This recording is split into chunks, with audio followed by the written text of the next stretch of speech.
and welcome to today's video in which I'll be discussing a Harry Potter quiz which I recently did.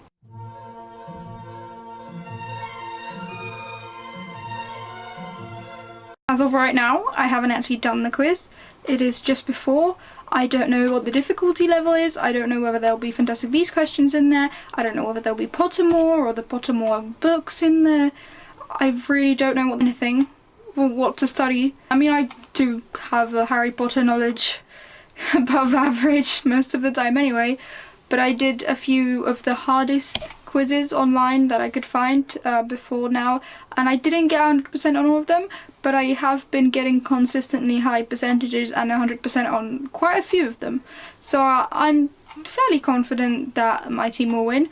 I'm going with a few friends, it'll be fun. If you're wondering why I'm dressed as Newt again, it's because there are extra prizes for costumes and there are also spot prizes, and there are the main prize, which is £100 in cash, but everyone pays £2 for our entry to the quiz. So I am now back from the quiz, and we won, which is nice. There were probably about 80-ish people in the room, probably about 15-20 teams, so that's really nice. The lowest score started at 14, and there were quite a lot of people in the 30-40 range, maybe about 5 teams in the 60+ range.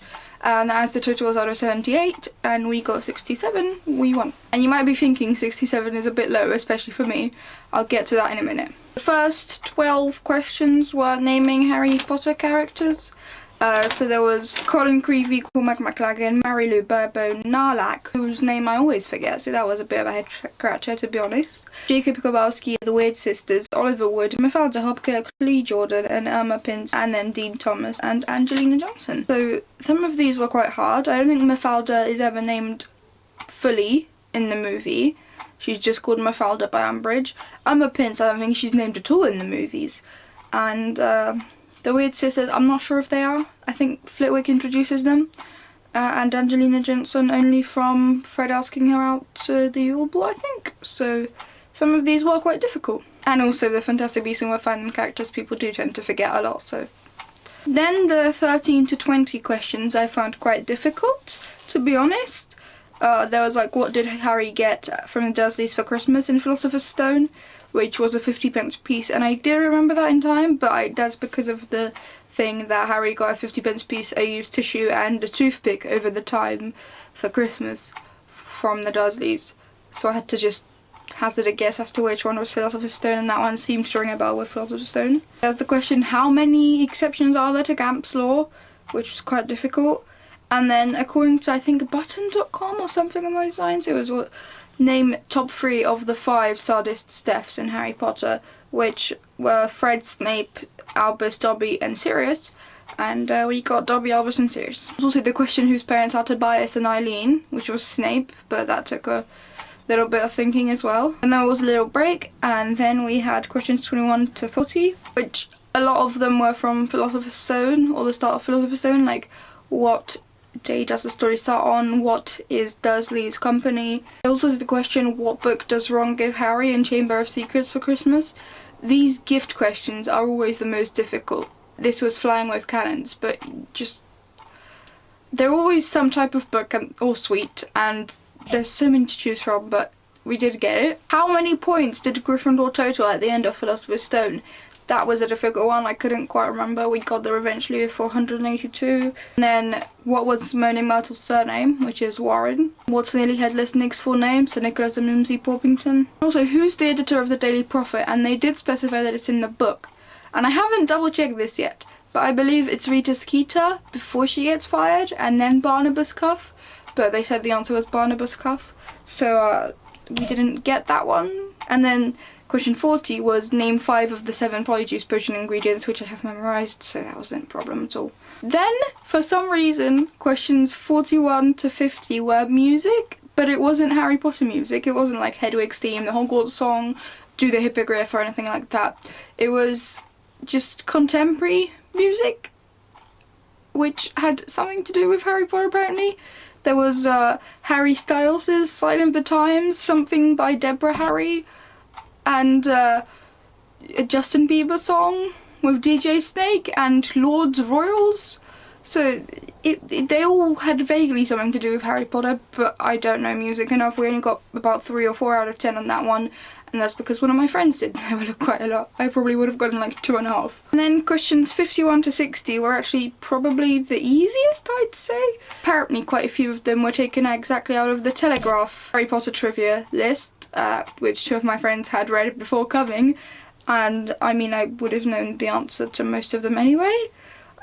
But things like, what word is 62442, which is the entrance to the Ministry of Magic, and it's magic. What is Monk's Hood in Wolfsbane, also named Aconite? Maximum speed for a fireball, 150 miles per hour. What dance is Barnabas Barmy trying to teach trolls across from the Room of Requirement? Ballet.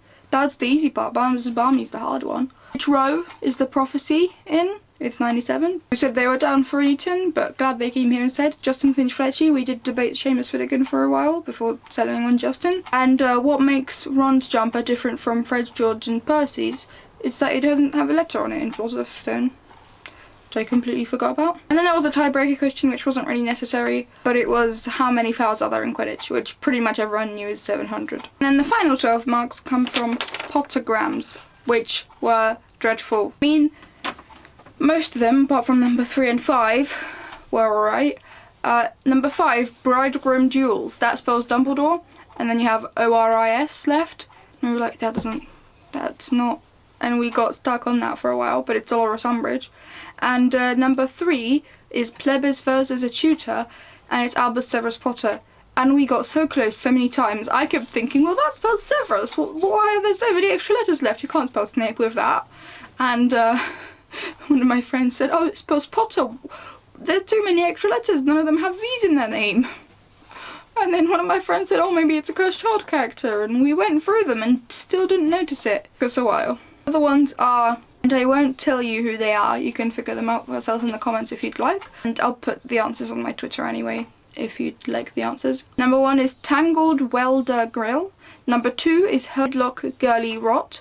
Number 3, as I just said, is Plebes versus a Tutor. Number 4 is Mun Gloving Caramel. Number 5 is Bridegroom Duels, which we've discussed. Number 6 is a Mucus Filly. Number 7 is Carted Newsman. Number 8 is No Valued Logo. Number 9 is Bashir Guard. Number 10 is Waggle Eyesore. Number 11 is Alterable Next Girls. And number 12 is Bolting Molten Love. Our total was 67 out of 78, mostly because of the music round. I think we probably would have gotten about 72 free-ish without the music round, because we didn't know everything. We got probably about 5-ish Harry Potter ones wrong. We also won Best Costume, which were just vouchers to the place. Honestly, I did really enjoy the quiz. I'm planning on going to any future ones the venue holds, or any future ones I can find in my area. And I recommend you do the same too, because they are a lot of fun, whether you revise for them or not. And ended up winning by only about 3 or 4 points, so the music round could have really changed things if it was a bit different, or we didn't have our friend with us. I'll just show you also what I've done to the suitcase that Newt carries while in this costume. So there's the suitcase, and then we open it, and I have a few items, some wands, Dumbledore card, which I was using as a newspaper, I guess, and some books. So if you think you know Harry Potter, for quick revision just before the quiz, that was basically where I find them, because I'm Newt, so obviously I'd have it, and Tales of Beedle the Barge, because I feel like Newt might have that. And then if we take everything out and we lift this cardboard piece up, there are beasts. Well, there are 2 owls, a pygmy puff, what I like to call an easel, and a rubber duck. Thank you so much for watching this video. I really do hope they enjoyed it. I will see you in the next one. Bye bye.